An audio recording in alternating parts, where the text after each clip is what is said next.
हम सब रोज अपने फोन या कंप्यूटर पर कुछ ना कुछ डिलीट करते हैं ना, है ना? एक फोटो, कोई पुरानी फाइल, एक क्लिक किया और वो गायब। पर क्या वो चीज सच में हमेशा के लिए खत्म हो जाती है?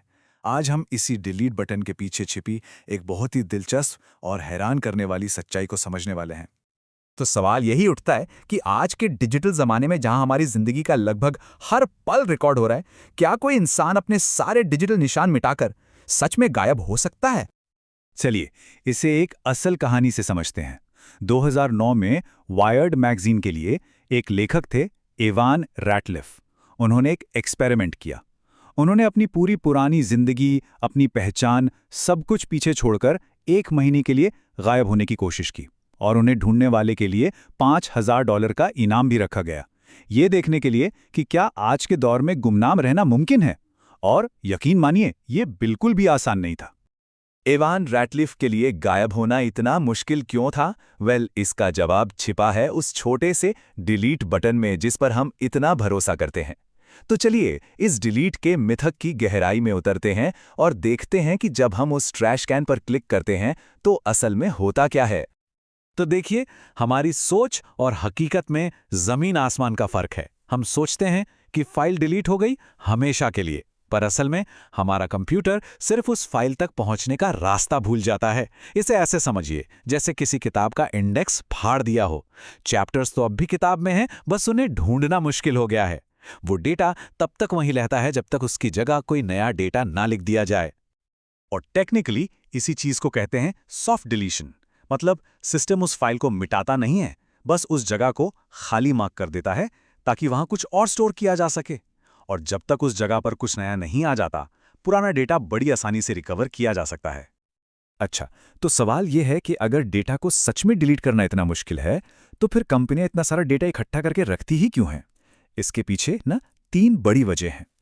पहली वजह है कानून। अजीब बात है, पर कई कानून कंपनियों को कुछ खास तरह का डेटा, जैसे कि फाइनेंशियल रिकॉर्ड्स, एक तय समय तक रखने के लिए मजबूर करते हैं। लेकिन डेटा को कब और कैसे नष्ट करना है, इस पर नियम साफ नहीं है। तो जब कंफ्यूजन होता है तो कंपनियां क्या करती हैं? वो रिस्क नहीं लेती और डेटा को संभाल कर रख लेती हैं। दूसरी और शायद सबसे बड़ी वजह है पैसा और बिजनेस। कंपनियों को लगता है कि हर डेटा की कोई ना कोई कीमत है। ये एक तरह की डिजिटल जमाखोरी है। उन्हें लगता है कि शायद भविष्य में इस पुराने डेटा से कोई नया बिजनेस आइडिया मिल जाए, कोई नया ट्रेंड पता चल जाए। ये क्या पता कभी काम आ जाए वाली सोच उन्हें सबको जमा करने पर मजबूर करती है। और तीसरी वजह पूरी तरह से टेक्निकल है। आजकल के स्टोरेज सिस्टम डेटा को बचाने के लिए बनाए गए हैं, मिटाने के लिए नहीं। ये इतने मजबूत होते हैं कि इन्हें जलाने या तोड़ने पर भी एक्सपर्ट्स इनसे डेटा निकाल सकते हैं। और डेटा को सच में मिटाने का जो प्रोसेस है, जिसे ओवरराइटिंग कहते हैं, वो बहुत ही लंबा और थकाऊ होता है। उसमें हफ्तों लग सकते हैं। तो कंपनियां इस डेटा को किसी डिजिटल सोने की खान की तरह जमा तो कर रही हैं, पर क्या हो अगर यही सोना एक टिक टिक करते हुए टाइम बॉम्ब में बदल जाए? ये स्लाइड इसी खतरनाक कश्मकश को दिखाती है कि डेटा की कीमत ज्यादा है या उससे जुड़ा रिस्क। तो चलिए अब सिक्के का दूसरा पहलू देखते हैं। डेटा जमा करने के इस जुनून की एक बहुत भारी कीमत चुकानी पड़ सकती है जब यही डेटा फायदे की जगह एक बहुत बड़ा सिरदर्द बन जाता है। और ये चार्ट तो वाकई चौंकाने वाला है। एक स्टडी के मुताबिक कंपनियां जो डेटा जमा करती हैं, उसमें से लगभग 69% किसी काम का नहीं होता।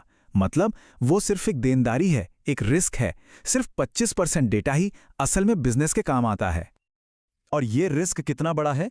2016 की एक स्टडी के हिसाब से एक डेटा ब्रीच की औसत कीमत थी $4 मिलियन। सोचिए कितना बड़ा अमाउंट है ये। सीधा सा हिसाब है, जितना ज्यादा डेटा उतना बड़ा रिस्क और उतना ही बड़ा नुकसान। और फिर आती है कानूनी सिरदर्दी। जब किसी कंपनी पर कोई केस होता है तो उसे अपने सारे इलेक्ट्रॉनिक रिकॉर्ड्स को खंगालना पड़ता है। इस प्रोसेस को ई डिस्कवरी कहते हैं और ये बेहद महंगा होता है। जरा सोचिए, सिर्फ 1 गीगाबाइट डेटा को रिव्यू करने का खर्चा $18,000 तक आ सकता है। रैंड इंस्टीट्यूट का कहना है कि यह सिर्फ पैसों की बर्बादी है जो गैर जरूरी डेटा जमा करने की वजह से हो रही है। तो प्रॉब्लम तो साफ है, लेकिन इसका सॉल्यूशन क्या है?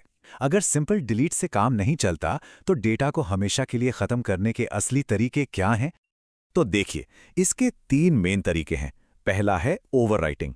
जिसमें पुराने डेटा के ऊपर बार बार बेकार का डेटा लिखा जाता है ताकि पुराना डेटा रिकवर ना हो सके। ये काम करता है पर बहुत स्लो है। दूसरा, फिजिकल डिस्ट्रक्शन, मतलब हार्ड ड्राइव को सचमुच तोड़ देना, जला देना या पिघला देना। ये सबसे सेफ है, पर फिर ड्राइव किसी काम की नहीं रहती। और तीसरा और एक नया तरीका है एन्क्रिप्शन द्वारा डिलीशन। इसमें डेटा को एन्क्रिप्ट करके उसकी चाबी को ही डिलीट कर दिया जाता है। अब बिना चाबी के ताला कोई नहीं खोल सकता। पर देखिए, प्रॉब्लम होने के बाद उसे सॉल्व करने से अच्छा है कि प्रॉब्लम होने ही ना दी जाए। इसी को प्राइवेसी